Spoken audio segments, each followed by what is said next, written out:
Chers amis d'Omerta, bonsoir. Le documentaire que vous vous apprêtez à visionner est exceptionnel. Pendant plus de 3 semaines, Régis Le Sommier et Abdoulaye Djedia se sont rendus en République démocratique du Congo, dans l'est du pays, dans la région de l'Ituri. Dans la région du Kivu, depuis 30 ans, des bandes armées comme le M23, soutenues par le Rwanda, se livrent à des pillages et des massacres de masse sur la population civile. Selon l'ONU et de nombreuses ONG, ces tueries de masse ont déjà fait plus de 10 millions de victimes. L'objectif de ces bandes armées est de créer le chaos dans la région pour s'accaparer les immenses richesses minières dont regorge le sous-sol de l'Est de la République démocratique du Congo. Ce documentaire vous emmène au contact de ces femmes victimes de viols, de ces enfants martyrs que la guerre a jetés sur les routes ou dans des camps de réfugiés.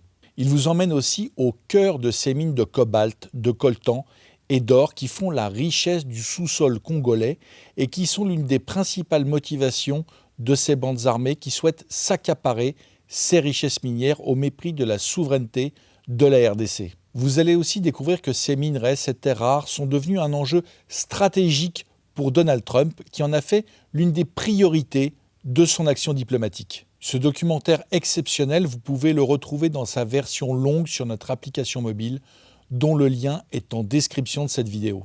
Notre équipe a besoin de votre soutien. N'oubliez pas de vous abonner à cette chaîne YouTube, de liker, commenter, partager cette vidéo. Bon visionnage et à très bientôt.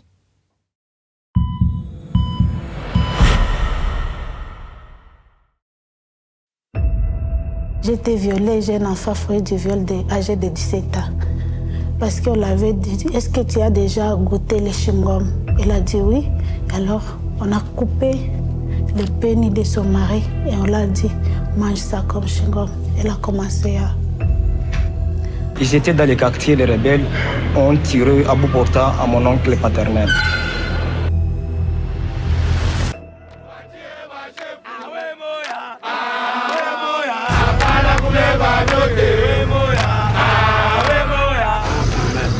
Quoi?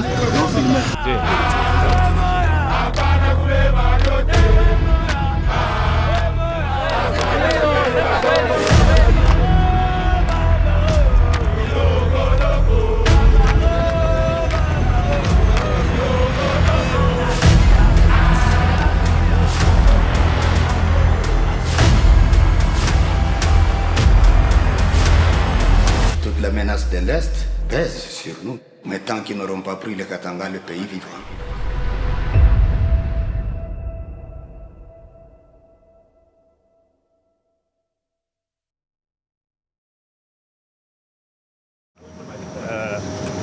République démocratique du Congo. Premier voyage ici. Première étape, Kinshasa.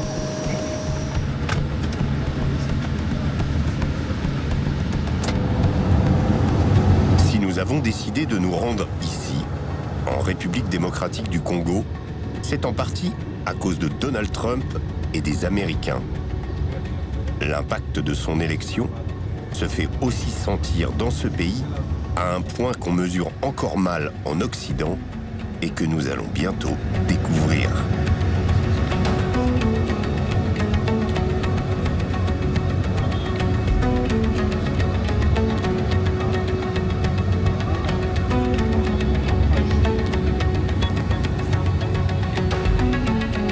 Ces derniers temps, Donald Trump semble être présent partout sur Terre.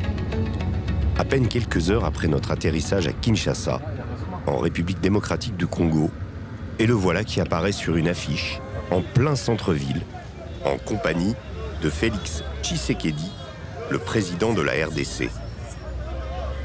Ces posters célèbrent l'accord signé le 27 juin entre la RDC et le Rwanda, sous l'égide des États-Unis d'Amérique.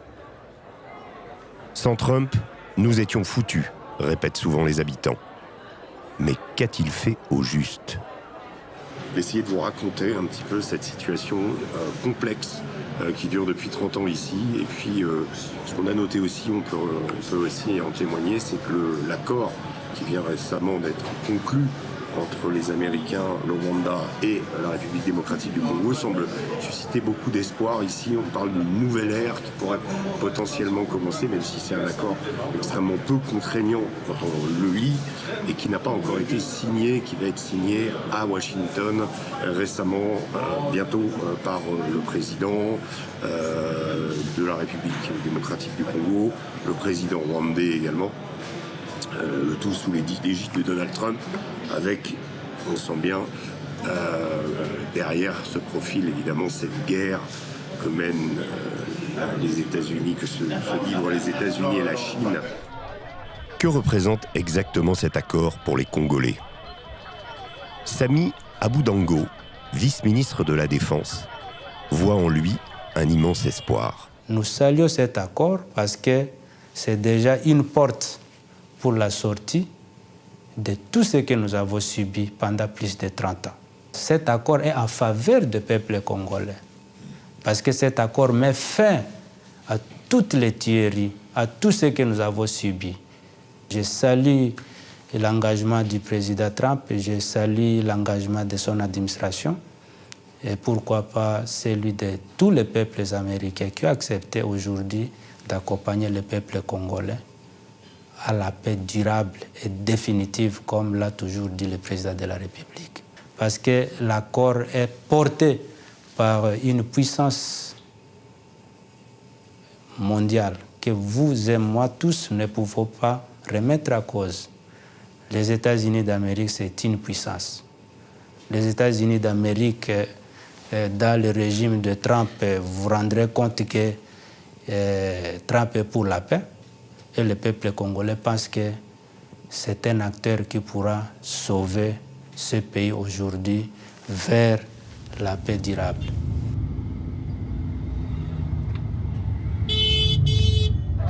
La ville grouille de monde dans tous les sens. La circulation est si intense que pour se déplacer, rien de tel que les mototaxis, à 3 ou à 4 à l'arrière sur la selle. Dans ce chaos immense, chacun est à sa place, même les mendiants qui viennent nous harceler.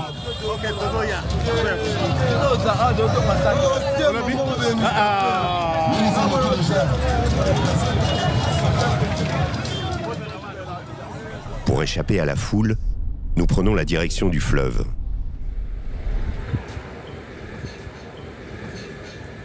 Brazzaville ici, Kinshasa, qui sont les deux capitales les plus rapprochées au monde. Il n'y a pas de pays qui ont leur capitale aussi proche l'une de l'autre. Il y a 1 kilomètre, 2 kilomètres, même pas, qui séparent ces deux villes.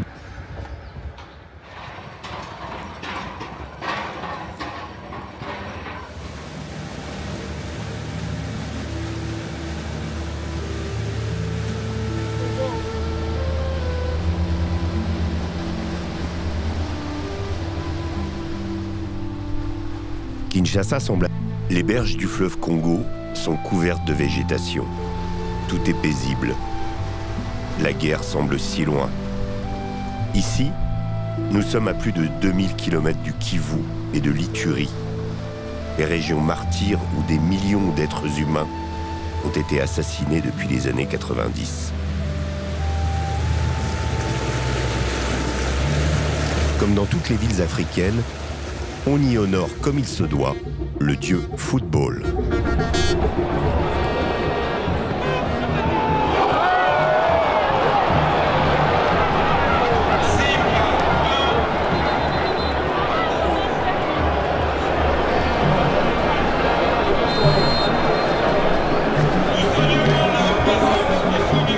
Mais chaque dimanche, les églises font salle comble.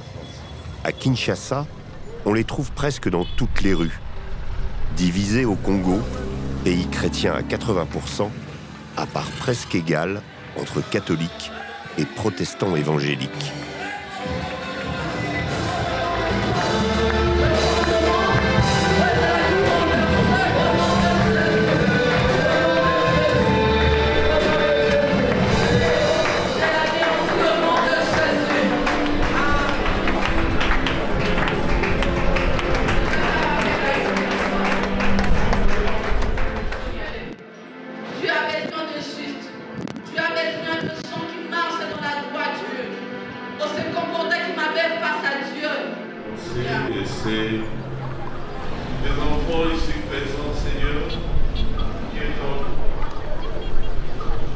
Pardon, Pio, qu'il en soit ici dans la vie de ton peuple et que l'honneur te revienne au nom de Jésus-Christ. Amen.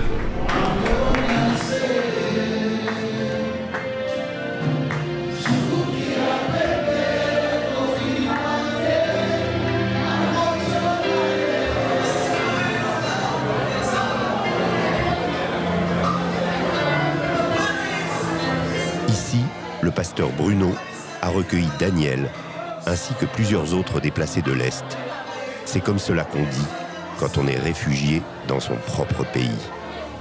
Daniel travaillait à Goma et Bukavu, deux villes conquises en février dernier par les rebelles du M23, soutenus par le Rwanda.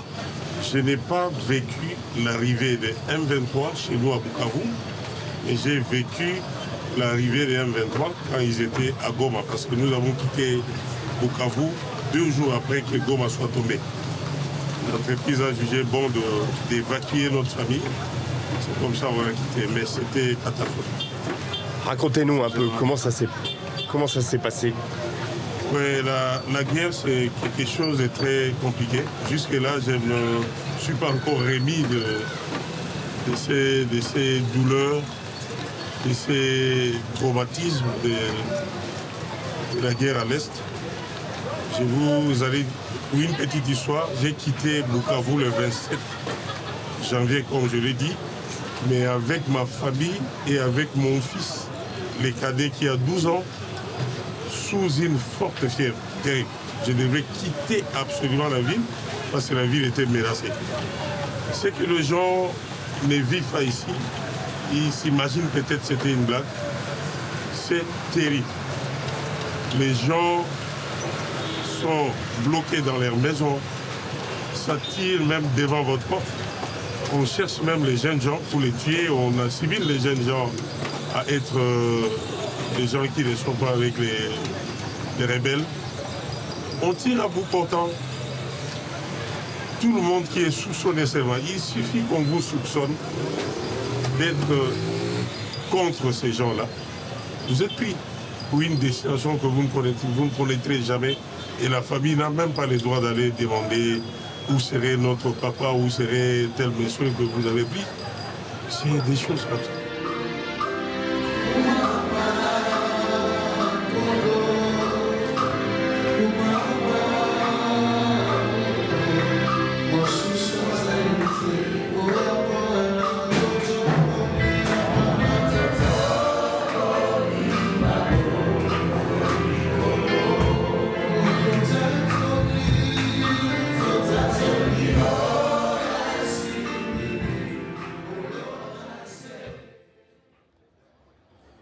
Ceux de l'Est sont nombreux à Kinshasa, en particulier les étudiants, dont la famille est restée au Kivu et qui sont parfois sans nouvelles.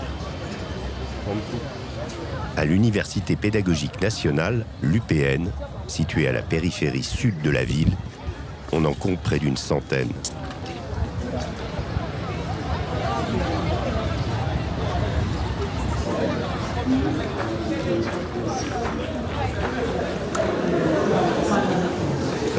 Bonjour. C'est une religieuse, la sœur Benita Nyakagonga, qui a la charge de s'occuper d'eux. En l'occurrence, ces étudiants ont une petite particularité, ils viennent de l'Est du pays, c'est ça? Ces étudiants viennent de l'Est de notre pays, tout l'Est. D'accord. Tout l'Est, ces étudiants apprennent ici, ça fait un temps, mais ils ont vécu une situation un peu macabre que vous connaissez. Ceux qui se vivent dans notre pays aujourd'hui sont victimes de la guerre d'agression. D'accord.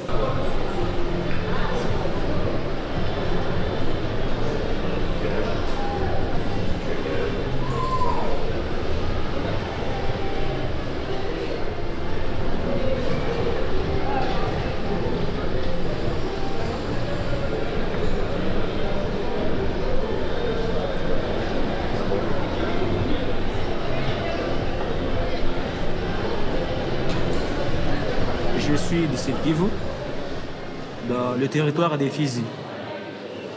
Après la guerre de Minembwe, Je n'ai pas vraiment des nouvelles de ma famille.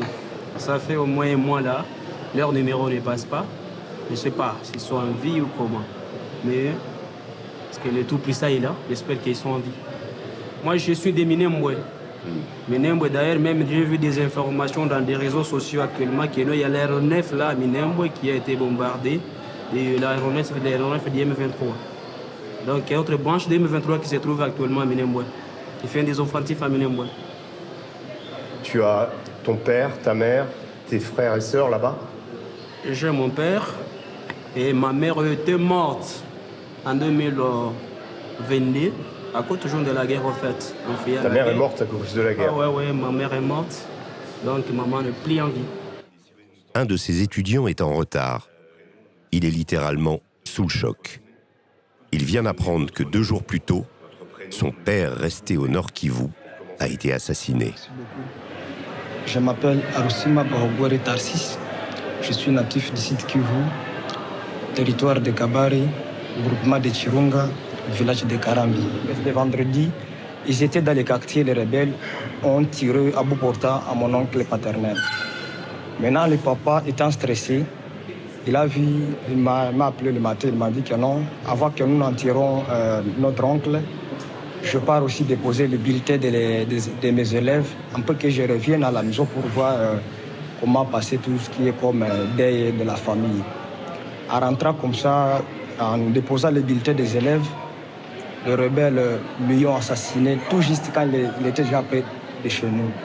Donc, non loin, à 1 kilomètre de la maison. Ouais. Avant de nous quitter, Sœur Benita veut nous montrer une image. C'est le cadavre du père que son petit frère lui a envoyé sur son portable quand ça s'est passé. Depuis, il n'a plus aucune nouvelle. Mais il n'y a pas que les images qui saignent, il y a aussi les mots. Écoutez ceux de des anges, violés par des combattants du M23. Je suis victime 2 fois. J'ai été violée, j'ai un enfant fruit du viol âgé de 17 ans. Donc, il est aussi témoin de tout ce qui s'était passé là-bas. Violée et enlevée. J'étais enlevée dans la forêt, j'ai fait 6 mois dans la forêt. C'est là que je suis sortie avec une grossesse. Donc, mon histoire avec ce groupe rebelle, nous, on les appelle chez nous les interarmes FDLR. C'est le groupe FDLR qui était venu dans notre village. Ils ont brûlé tous nos villages, tout notre village. Ils ont brûlé mon papa dans la maison. Et parce que mon papa était chef du village. Il y avait aussi une maman qui avait mâché les pénis de sa femme, de son homme, parce qu'on l'avait dit, est-ce que tu as déjà goûté les chewing-gums? Elle a dit oui. Elle croyait que ce sont des chewing-gums qu'on veut juste la donner. Elle a dit oui. Alors, on a coupé le pénis de son mari et on l'a dit, mange ça comme chewing-gum. Elle a commencé à mâcher ça. En fait, la situation que nous traversons, moi, je me dis que depuis 1990 que je suis née, jusqu'à nos jours, je suis née dans la guerre, j'ai grandi dans la guerre. Tout cela ne serait jamais arrivé sans la présence dans les sous-sols du pays de richesses incommensurables. Ce sont ces minerais qui parfois, comme le coltan, n'existent nulle part ailleurs sur Terre. Sans lui, par exemple, il vous serait impossible d'utiliser un téléphone portable. Julien Paluku, ministre du Commerce extérieur, en parle avec passion. Lorsque vous voyez les statistiques d'exportation des minerais à partir du Rwanda, aujourd'hui, le Rwanda est devenu exportateur du coltan, des cassitérites, de l'or, alors qu'il ne dispose pas des gisements de ces minerais-là. Voilà les vrais problèmes. Nous avons quand même des interrogations sur un certain nombre de comportements. Et là, je parle aussi en tant qu'analyste parce que j'ai fait mes recherches, des thèses sur des questions de sécurité. Lorsque la France, par exemple, voit que le Rwanda sort de la francophonie et accepte que ça devienne une Rwandaise qui pilote la francophonie, c'est quand même une contradiction. C'est des choses que nous, on n'a jamais compris. C'est-à-dire, on ne doit pas dorloter quelqu'un alors qu'il a commis des crimes dans la région. Il ne faut pas que le génocide suscite une compassion aveugle pour que les gens ne voient plus la réalité en face. Mais ce que la France fait pour tenter de réunir les gens, c'est pour nous un sentiment d'encouragement que nous devons avoir pour dire qu'il faut que les gens se réunissent pour qu'ils sachent qu'il y a une crise oubliée. Parce que de la même manière qu'on parle de la crise à Gaza, de la crise en Ukraine, eh bien on a oublié une troisième crise qui a fait plus de victimes qu'en Ukraine qu'entre les Israéliens et les Palestiniens. C'est la crise de la République démocratique du Congo. Et je suis heureux de pouvoir partager ces éléments avec vous parce que les 10 millions de morts que nous avons connus sur les 30 ans, ça approche le nombre de morts de la Deuxième Guerre mondiale. Mais qui dit richesse, diamants et autres terres rares, dit forcément corruption, blanchiment et crime. Les hommes rassemblés autour de cette table n'ont pas une tâche facile. Ils travaillent pour la cellule nationale du renseignement financier, la CNRF. Le travail de la cellule de renseignement financier, au fait, c'est de lutter contre le blanchiment des capitaux et le financement du terrorisme. En termes clairs, c'est pour éviter que l'argent sale ne soit injecté dans l'économie nationale.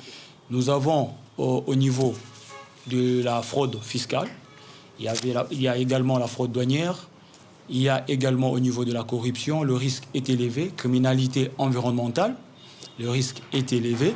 Également dans le secteur de financement du terrorisme, du fait déjà de ce nombre croissant des groupes armés au niveau de l'Est qui sèment l'insécurité et qui favorisent également les actes de terrorisme et les actes de blanchiment des capitaux. Et par rapport à ce travail qui a été fait, il y a eu de recommandations. Donc, le pays a identifié, a évalué le risque et a formulé des recommandations, c'est-à-dire de mesures pour atténuer ces risques liés au blanchiment des capitaux et au financement du terrorisme. Je crois que nous pouvons certifier aujourd'hui que la CNRF a fait un grand travail pour permettre de réduire tant ça peut les financements vers les groupes qui sont dans la région. Les premières actions phares, c'est que la CNRF, ce n'est pas pour qu'il y ait l'inclusion financière. L'inclusion financière voudrait que tout l'argent passe par le système bancaire. Lorsque le système bancaire évolue normalement, ça permet à ce que des mouvements de fonds soient surveillés. Aussi, parce qu'aujourd'hui, grâce aux actions de la CNRF, l'utilisation du cash a sensiblement diminué, mais c'est vrai que ça continue. Et ces comités est rendu opérationnel grâce aux résolutions du Conseil de sécurité. Il y a la résolution 1267 liée à Al-Qaïda et à l'État islamique. Il y a la résolution 1373 qui demande aux États d'avoir un comité de sanctions financières qui mette en place une liste nationale de financiers ou de personnes liées aux actes terroristes. Nous embarquons pour Lubumbashi, capitale mondiale du cobalt et deuxième ville du Congo. Le cobalt, ça sert à quoi? À confectionner des batteries. Chaque Tesla, par exemple, en contient 10 kilos. Et le Congo en produit 90% des besoins.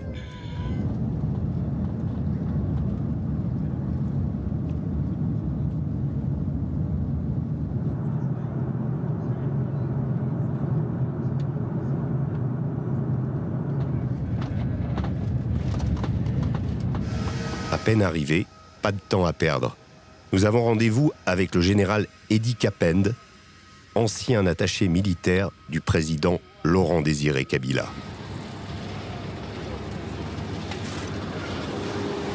Le général est une légende dans l'armée congolaise. C'est lui qui dirige la sécurité des 4 provinces, dont le Haut-Katanga, la plus riche en minerais dans tout le pays, est l'objet de toutes les convoitises. Entre autres, s'il y a la guerre à perpétuité chez nous, à l'Est, c'est à cause des minéraux. Or, le Congo, notre pays, a comme base économique et minière dans l'ex-Katanga que je commande sur le plan militaire.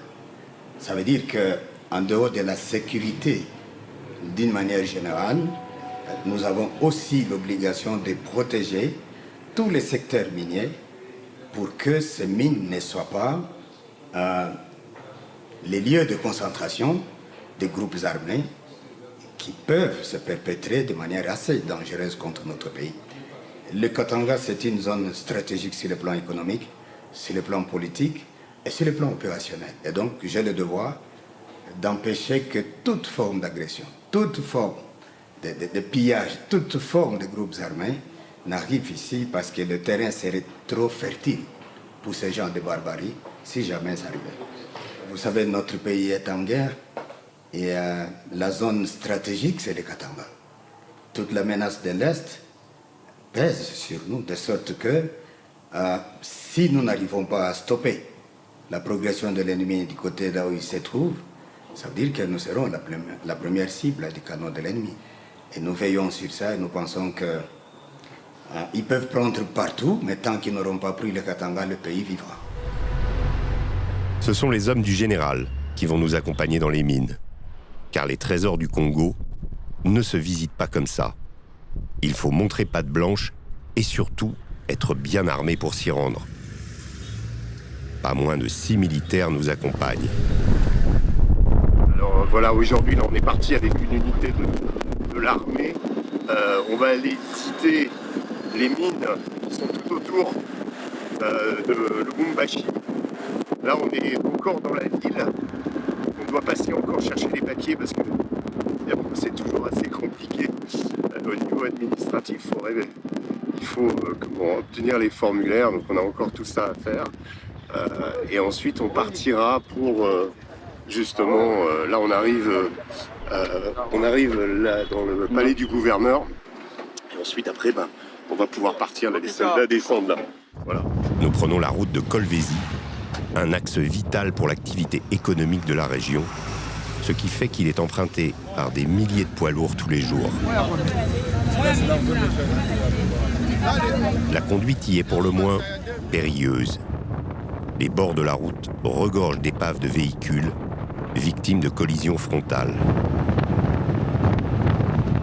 Nous prenons la direction de la mine de Likasi.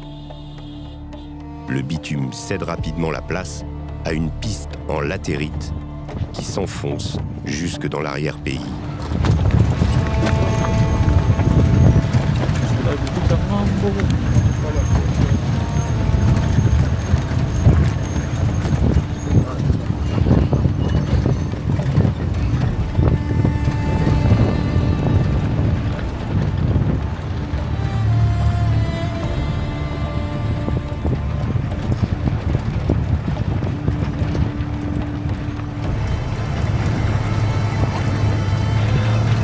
Notre convoi s'immobilise devant la barrière qui marque l'entrée principale de la mine.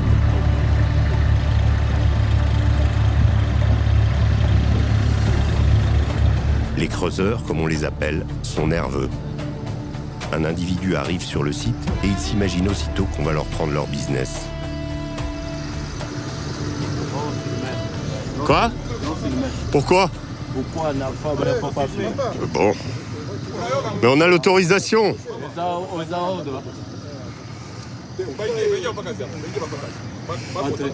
C'est bon? Voyez.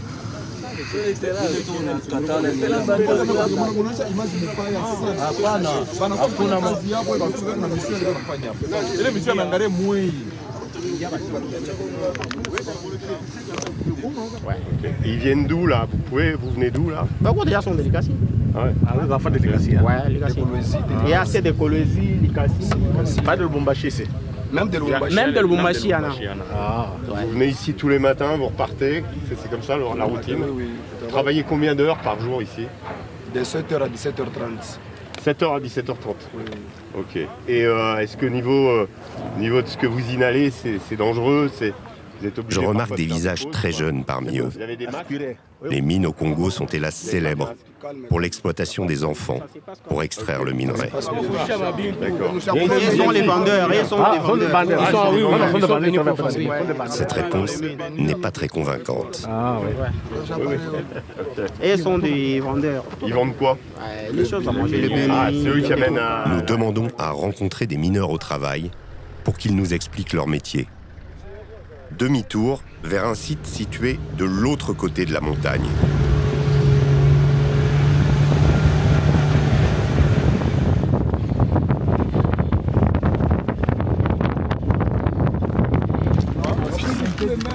sommes dans une mine de cuivre.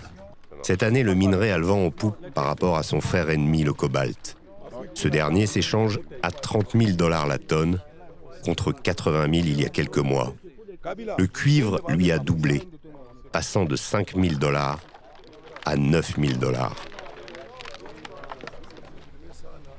Les creuseurs viennent à notre rencontre. Bonjour, ça va?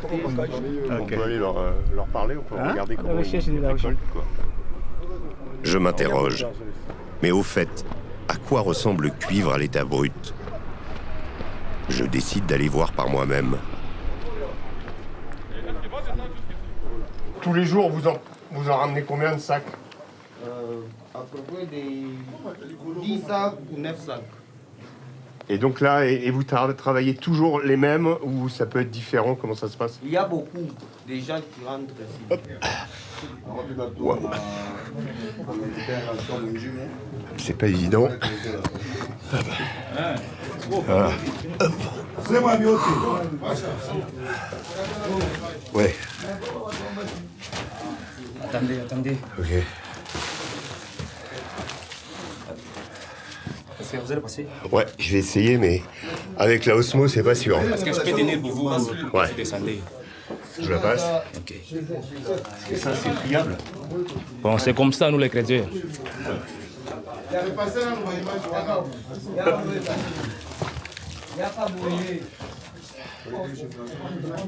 Bon. On souffre. Ça tient le coup. C'est comme ça avec la vie des chrétiens. Ah ouais. Ok. C'est pourquoi si vous voyez de pelles, c'est lorsqu'on constate qu'il y a des dangers, il n'y a pas des éboulements, parce que nous avons une coopérative qui nous aide un peu quand même. Ouais. Lorsqu'il y a les dangers, on appelle l'appel descend, arrange là où les chrétiens travaillent. Ah d'accord. Ok. Est-ce que vous vous battez pour trouver quelque chose à manger? Okay. Ça, c'est du quoi? C'est du quartz qu'on voit là? Quartz. Donc, si, vous voyez ici, il y a le quartz et il y a une partie là, il y a des cuivres. Ah, montrez-moi. Ok. Le verre ici, ouais. Ce sont des cuivres et là on travaille, ce sont des fer. Il y a des... Donc le quartz annonce le cuivre. Oui, ça marche des paires. Ok. Oui, là il y a les cuivres, il y a aussi une partie là des quartz. Voilà. Merci beaucoup, ça me fait plaisir. On remonte, il est avant. Si je pourrais pas. Voilà.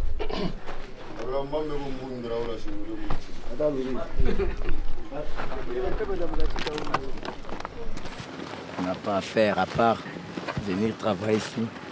Vous travaillez de 7h à 17h? Ah oui, oui. Ouais. Sauf la nuit. Tous les jours de l'année? Tous les jours. Le dimanche aussi? Oui, tous les jours. Si tu ne travailles pas, tu ne vas pas manger. Ah bah oui. À moins que je travaille dur et que je fatigue. À part ça, non, nous devons venir chaque jour pour avoir comment manger. Pour nourrir votre famille? Ah oui, oui. La journée est terminée.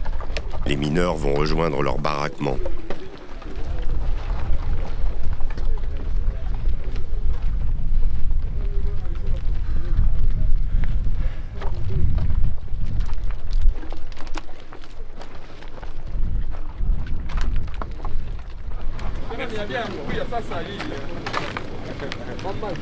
Oui, alors c'est un plateau un peu particulier puisque c'est un peu la fin de la journée. Là, on vient de passer quelques heures avec eux. Ils nous ont montré l'endroit où ils travaillaient. C'est le moment de détente. On le voit, il y a de la joie. Ils étaient très contents de nous voir. C'est des gens qui travaillent de 7h du matin jusqu'à 17h le soir dans la mine, à creuser dans des trous. Et voilà, donc là c'est le moment un petit peu de détente.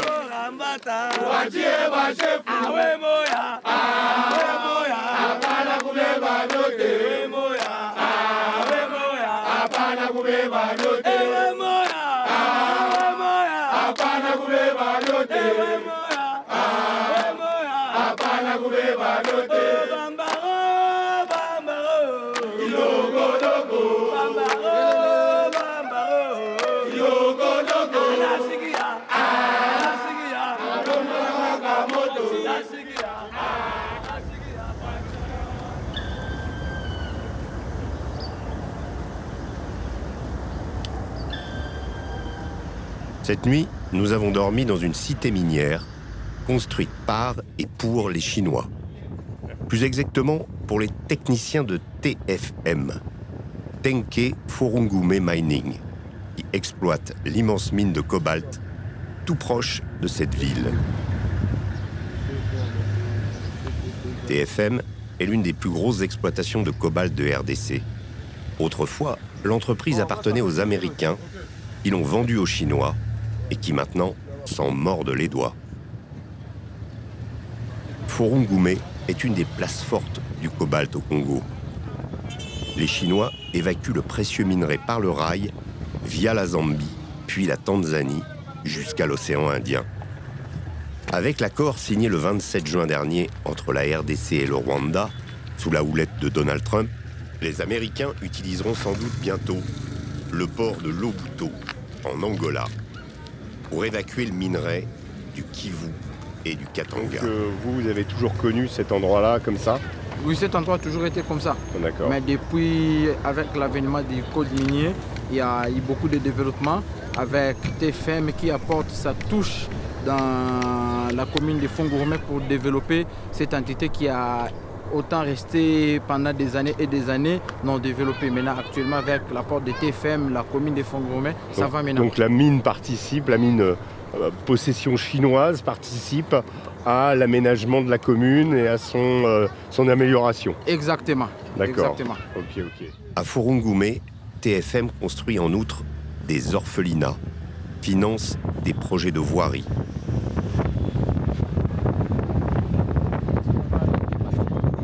L'entreprise fournit en plus des besoins de la mine une partie de l'électricité de Furungume.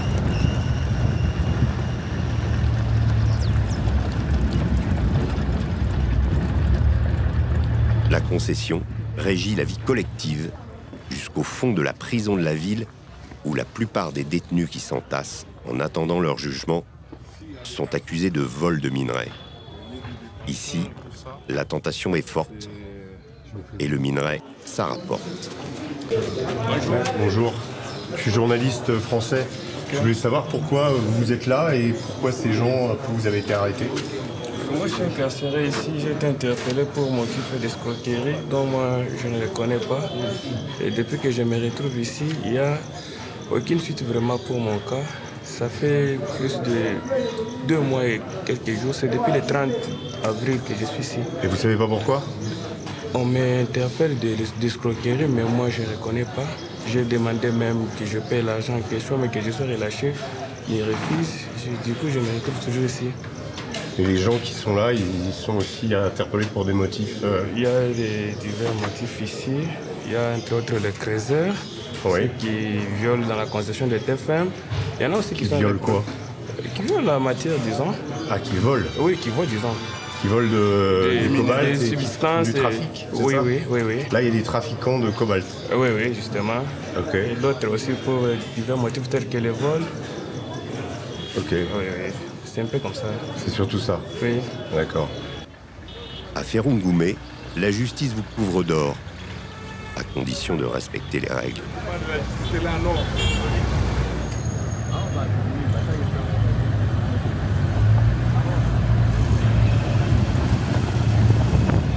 Direction la mine.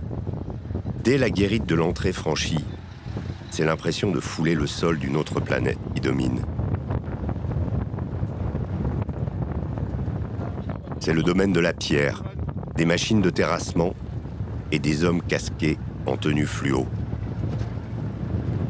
Soudain, les militaires congolais s'agitent. Une estafette de sécurité chinoise est venue se garer. Elle nous observe discrètement pendant la visite.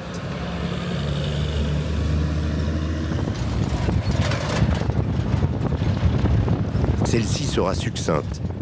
Ici, pas question d'aller au fond, comme avec les creuseurs de la mine artisanale de Likasi. On se contente de faire le tour de la montagne éventrée et de celle de gravats qui a surgi de terre à force de creuser. Nous ne rencontrerons aucun officiel chinois de la compagnie, juste un géologue congolais. Nous sommes dans la concession TFM, précisément nous sommes dans la mine de ce qu'on appelle Fungurumé. Fungurumé, alors dans cette concession, il y a plusieurs gisements. Ici, nous sommes devant À côté, à quelques mètres, il y a la mine qu'on appelle Fungurume 9, qui est en exploitation. Cette mine, elle fait quelle superficie? On dit qu'elle est très grande. Pas la mine elle-même, mais la concession TFM, c'est elle qui a quand même une très grande superficie.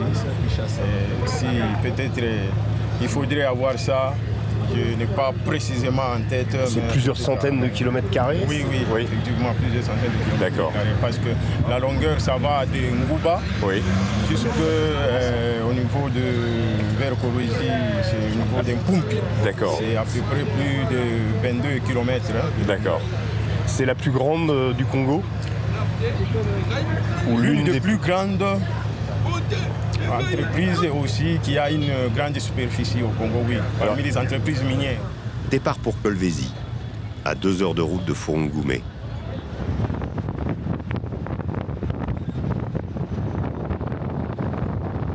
Comment ne pas penser, en se rapprochant de la ville, aux légionnaires français et à leur saut héroïque, le 19 mai 1978. De l'histoire de la Légion étrangère, il ne reste presque rien. Même les militaires congolais qui m'accompagnent n'en ont jamais entendu parler. Kolwezi est aujourd'hui une ville moderne, dont les mines ont fait une grande partie de la richesse.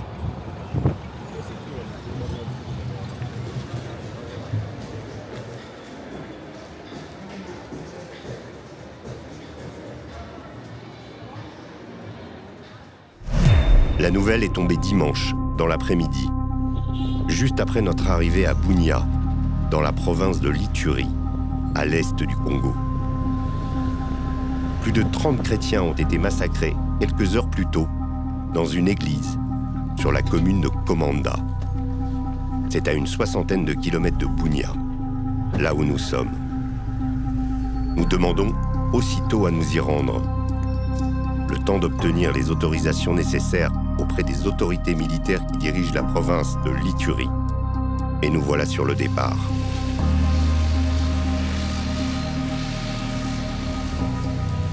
Lundi 28 juillet, 11h30, nous prenons la direction du sud de la province, vers la frontière avec le Nord Kivu.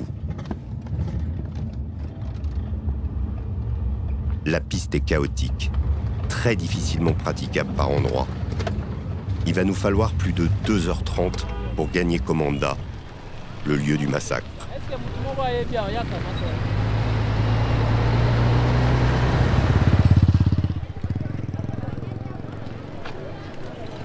À notre arrivée, le village retient son souffle. On enterre les morts. C'est l'émotion à l'état brut. Des milliers de personnes sont rassemblées. Les corps d'une partie des victimes ont été disposés au fond d'une fosse commune. Les familles regardent leurs parents, leurs frères, leurs sœurs parfois, se faire recouvrir de terre au fond de la fosse.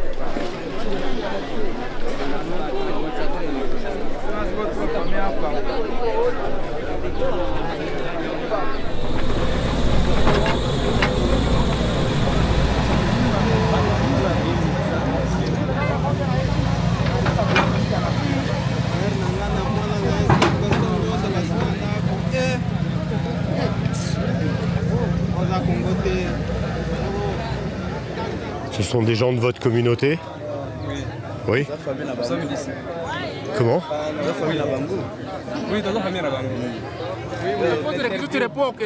Cet homme a perdu ses 2 fils.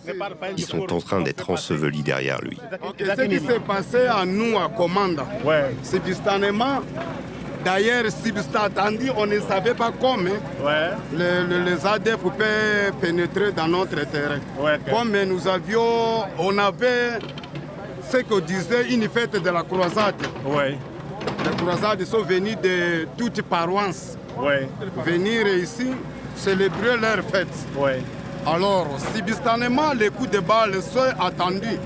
Alors, on croyait peut-être que c'est le vol main armée. Alors, brusquement, d'ailleurs, ce qu'on ne s'attendait pas, on vient d'attendre que non, ce sont les ADF qui sont pénétrés dans notre terrain.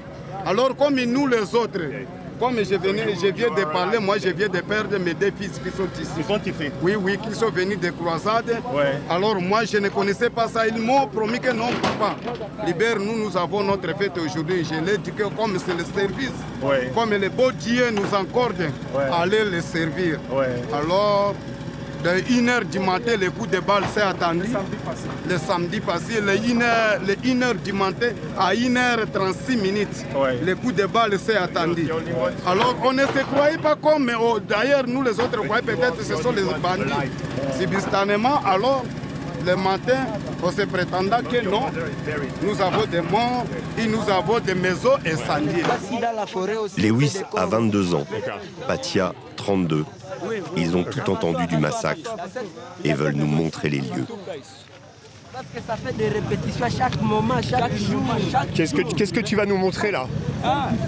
Ici, Ok. cette maison, quelque part ici. Ok. Surtout pour l'hôpital. Ok. This is hospital. The hospital, this is hospital. C'est chaque jour qu'on est en train de... C'est mon famille propre. C'est mon famille. C'est ta famille aussi. Mon petit sœur, grand frère. Et ma mère. Ok. Ici, la 7 maison. Ok. Ici, non. La confusion règne. Toute la communauté est encore sous le choc. Personne ne sait. Ici, une personne était ici. Ok. Vous voyez, ça c'est dit ça. La salle paroissiale ressemble à une étable. Il y a du sang et des morceaux de chair un peu partout. Vous voyez dit ça? L'odeur vous prend Ça les c'est tripes. dit ça des personnes. Vous voyez. Environ ces 4 personnes ont été tuées ici. Environ ces 4 mamans. On était tués ici. 50. Ici, environ ces 4 personnes ici. 50. Oui. Maman. Des mamans. Ces chiffres prononcés paraissent fous. La rumeur voudrait aussi qu'il y ait encore des corps dans la forêt. Ça c'est l'hémorragie de personnes. Vous voyez? Ouais. Ce n'est pas des choses qu'on est en train de Non, mais je sais bien. Merci. Ici aussi, il y avait un cadavre. Un cadavre aussi. Alors, il y a aussi là-bas. Là-bas, c'est là où on a fait ce qu'il veut. Ici, nous n'avons pas de sécurité. C'est là-bas qu'on a fait ce qu'il veut. Oui. C'est là-bas qu'on a castré à castrer. Castré? Ils sont castrés. Ce sont des membres de la communauté catholique Croisade Eucharistique qui ont été massacrés. Ils appartiennent à l'ethnie Nandé, originaire du Nord Kivu. Il était minuit passé lorsque les tueurs ont pénétré dans l'église avec leurs machettes.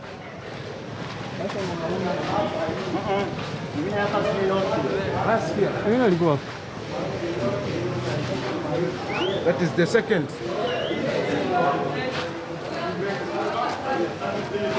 Sasa mkialo kuwa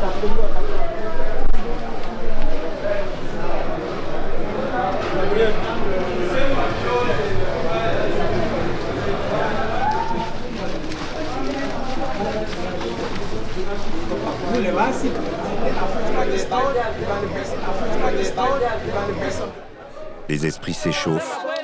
Certains des leurs ont été pris en otage.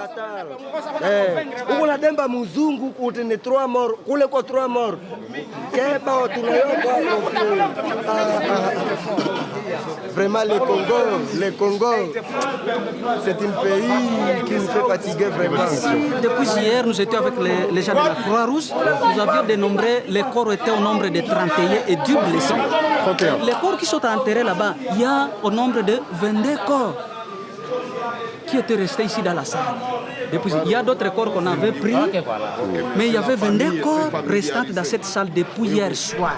Et c'est ces corps-là qu'on a enterrés. Nous nous prions que notre force militaire, la coalition UPDF FRDC, qui fasse tout un effort de récupérer nos gens, de nous remettre nos gens. Parce que nous, vraiment, en commande maintenant, nous sommes délaissés. Nous ne sommes pas déjà. Parce que le gouvernement est là, les soldats sont là, les militaires, la coalition, UPDF, FRDC, tous sont là. Mais aucune intervention. C'est ce qui nous fait souci. Ça nous a brisé le cœur. C'est ça. Vous êtes tout seul. C'est le groupe ADF Nalu qui a commis cette atrocité. Des djihadistes ougandais ayant fait allégeance à Daesh. Mais les ADF ont aussi semé la mort ici, brûlant ce camion, avec 2 occupants à l'intérieur.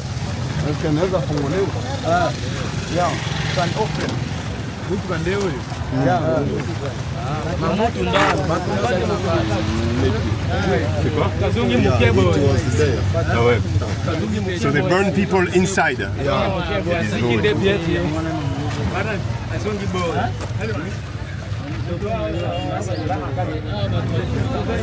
Ici, l'objet des convoitises, c'est l'or, qu'on trouve un peu partout en Ituri. Les groupes armés pillent aussi les entreprises de commerce du bois et du café. Ce n'est pas nouveau, mais depuis 30 ans, ça ne s'arrête jamais. Et les massacres comme celui-ci sont réguliers, comme une fatalité. Dans les faubourgs de Komanda, des déplacés du Kivu s'entassent dans des tentes. Merci beaucoup. Les ONG leur portent secours depuis bien longtemps. De l'USAID à l'UNHCR, elles sont toutes présentes en RDC. Mais il en arrive chaque jour, comme un flot de malheur, même si la mort les guette, même si les machettes ne sont jamais loin. L'Est du Congo est bien le cœur des ténèbres.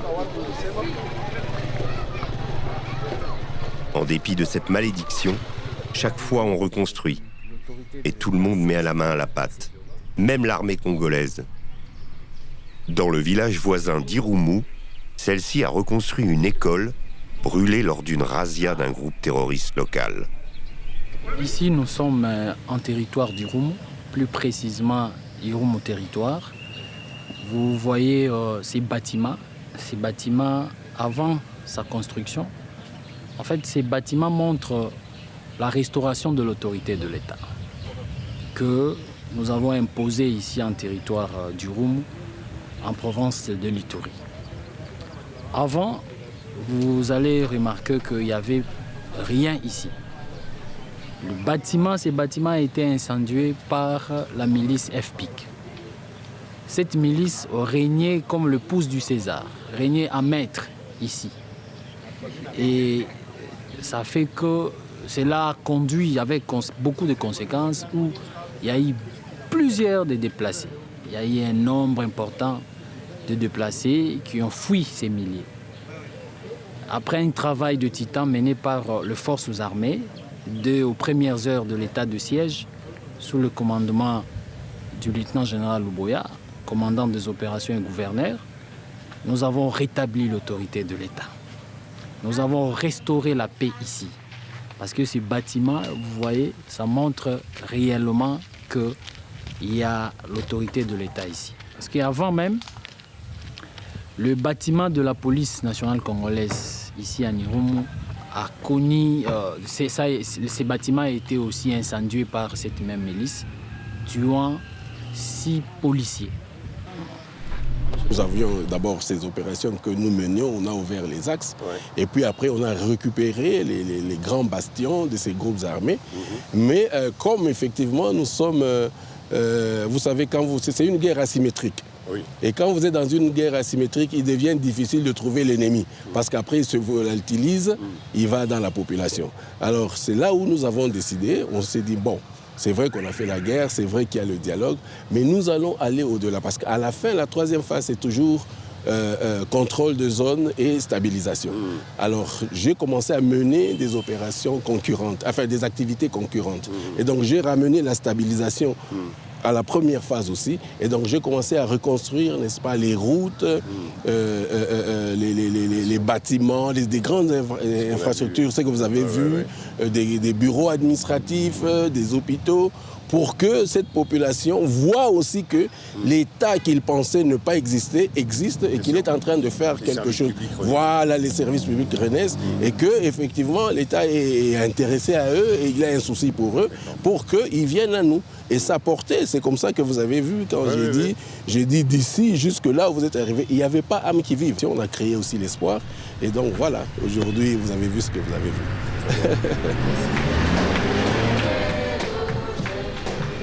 Quelques semaines plus tard, un autre massacre aura lieu quelque part au Kivu. Même groupe armé, même méthode. Le flot de sang qui coule semble sans fin. Le M23, l'allié du Rwanda, occupe toujours la partie est du Congo.